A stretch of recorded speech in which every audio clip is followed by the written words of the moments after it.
Assalamualaikum warahmatullahi wabarakatuh. Tachihao. Annyeonghaseyo. Hmm, Lama nggak jumpa, sahabat Acide Cara. Maaf sekali. Eh, ini karena sayanya kena penyakit, sakit, itu sakit GERD ya. Sakit GERD dari akhir Desember sebetulnya. Akhir Desember, namun dalam perjalanan waktu 9 bulan sampai hari ini masih ada beberapa video yang bisa saya buat konten.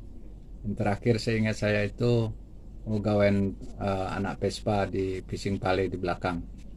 Itu masih sempat, itu juga ngos-ngosan waktu itu. Oke. Nah, jadi kali ini saya berencana membuat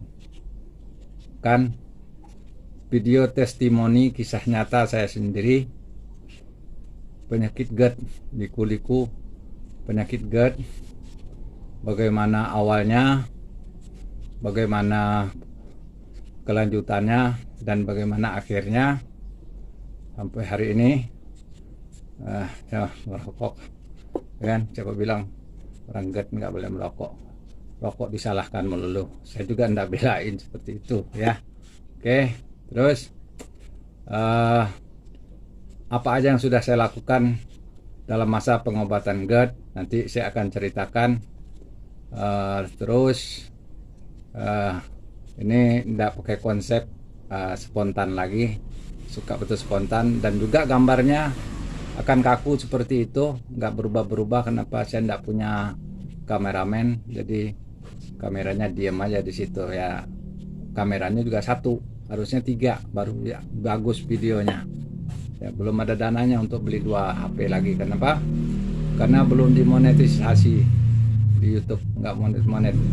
Penonton sudah ribuan sudah, tapi subscribe masih sekitar 300, jauh dari harapan. Biarlah, yang penting saya berbagi ilmu sama semuanya. Oke. Dalam video pertama ini saya nanti akan memberi judul step 1 atau part 1 bagian 1. Saya akan potong-potong sekitar 4 atau 5 video dalam 10 menit, berarti 50 menit. Karena saya lihat juga video dari orang-orang yang menjelaskan tentang penyakit ini banyak sekali di YouTube, itu bahkan sampai 1 jam videonya, dan penontonnya tetap banyak. Artinya penonton betah kali ya nonton 1 jam tentang penyakit ini. Artinya adalah bahwa ada kebutuhan yang sangat urgen dari orang-orang, terutama yang mengidap penyakit GERD, kan? Bersyukur orang-orang yang belum kena penyakit GERD juga mau peduli dan menjaga dirinya untuk tidak kena penyakit GERD. Saya tidak bercerita menjelaskan tentang teori-teori penyakit GERD karena itu adalah ranahnya dokter-dokter banyak di YouTube. Dokter ikut-ikutan di YouTube menjelaskan tentang GERD, dan saya bukan dokter, saya orang biasa, ya kan, yang hanya agak sedikit kritis barangkali begini begitu. Mungkin di dokternya juga kadang-kadang saya bantah, saya sarankan, saya tanya dan segala macam. Nanti di video-video yang bagian berikutnya nanti akan saya jelaskan ciri-ciri orang GERD itu seperti ini. Lihat cara saya bernapas, itu orang GERD ya, napasnya seperti itu. Jadi kadang-kadang saya juga heran, ada yang mengaku dalam YouTube mantan penyakit GERD. Apa iya GERD bisa sembuh dengan total, permanen sembuh? Apa iya? Nah, jadi saya garis bawahi di video saya ini, nanti videonya itu 1, 2, 3, 4 atau 5, mungkin sampai ke 5 seri bagian cerita tentang saya. Bukan saya menganjurkan kepada orang-orang lakukan ini, lakukan itu. Bukan, saya tidak menganjurkan. Nanti saya kesalahan kalau tidak cocok. Kenapa? Masing-masing badan kita berbeda, kondisi kesehatan kita berbeda, umur kita berbeda ya. Ada range, ada survei di Google, saya lihat penyakit GERD itu rentannya itu di antara umur 43 sampai 50, 60 sampai 60 ke atas. Ranknya yang terbanyak usia manula, ternyata dekat manula. Yang remaja-remaja saya lihat juga ada, tapi mungkin jumlahnya sedikit atau tidak diketahui. Oke, nah saya setuju. Di situ garis besarnya adalah GERD berurusan dengan pola hidup dan pola makan. Nah, kadang-kadang itu juga masih bisa saya bantah. Saya kena GERD ini sekarang umur sudah 58 tahun baru kena GERD. Justru hidup saya, makan saya nggak karuan itu justru seumuran waktu itu sekitar 23 sampai 30 tahunan kehidupan saya malah berantakan, saya nggak kena GERD. Pertanyaannya adalah, sejak kapan GERD di Indonesia ini ada atau terjangkit atau banyaknya penyakit GERD di Indonesia? Saya coba browsing di Google, ternyata tidak ada jawaban. Di situ yang spesifik penyakit GERD muncul di Indonesia, ramainya di Indonesia tahun sekian saya tidak ketemu. Tetapi di video-video saya lihat justru akhir sekitar tahun 2022 dan 23 ini, artinya adalah baru. Lalu berpikir secara urutan ke depan, adakah hubungannya penyakit GERD dengan endemi baru? Apa itu? Alias dari corona umpamanya apa-apa, saya tidak tahu. Itu urusan para ahli. Saya tidak bisa nebak-nebak seperti itu. Cuman berpikirnya adalah bahwa setelah saya lihat angka-angka dari orang-orang yang berobat penyakit GERD, dokter-dokter yang punya pasien penyakit GERD, dan seterusnya ribuan, cukup tinggi ribuan. Dan itu akan meningkat terus seperti gunung es, kata para ahli kalau bicara tentang penyakit tentang penyakit corona dan sebagainya, seperti gunung es menaik. Kenapa? Karena faktor pendukungnya booming juga. Apa itu? Pola makan. Pola makan yang bisa kita lihat-lihat adalah seperti kehidupan, ya mungkin boleh dibilang mewah, seperti kafe-kafe dan segala macam, makanan-makanan enak, kuliner-kuliner yang menjamur dan seterusnya. Begitu banyak kuliner, humbar terus nafsu makan sebelum sakit GERD itu menjangkiti Anda, ya kan? Tapi harus ingat, sadarlah, makan yang mengumbar nafsu makan seperti itu, Anda terancam oleh penyakit GERD. Begitu Anda kena GERD, baru Anda tobat bagaimana deritanya orang penyakit GERD.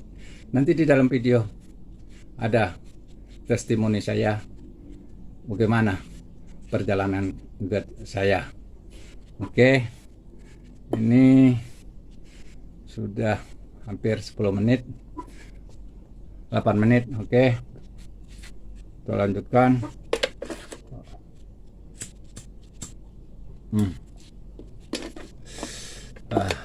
Oke, yang pro dengan rokok ya pro aja, yang anti dengan rokok ya anti saja, nggak mau nonton ya. Anda kan bukan orang yang menghukum seorang yang merokok, tetapi Anda butuh pengetahuan soal GERD. GERD itu sebetulnya tidak sulit. Setelah saya menjalaninya, garis besarnya adalah tidak sulit mengatasinya. Namun apakah GERD bisa sembuh total? Ini pertanyaan yang harus dikaji ulang oleh banyak orang. Kalau ada yang membuat konten GERD sembuh total dengan ini dengan itu, terserah mereka, itu pendapat mereka. Tapi dalam diri saya yang mengalami GERD itu, testimoninya adalah, buktinya di sayanya, menurut kondisi kesehatan saya sendiri, sampai udah 8 bulan, 9 bulan ini belum bisa 100%. Pencapaiannya saya bisa merokok seperti ini sekitar 90% GERD saya sembuh. Tuh, mati lagi dia. bisa lampunya pakai waktu lagi nih. Wah, ring light-nya mati sendiri. Pakai waktu ring light. Oke, 10 menit tahu dianya.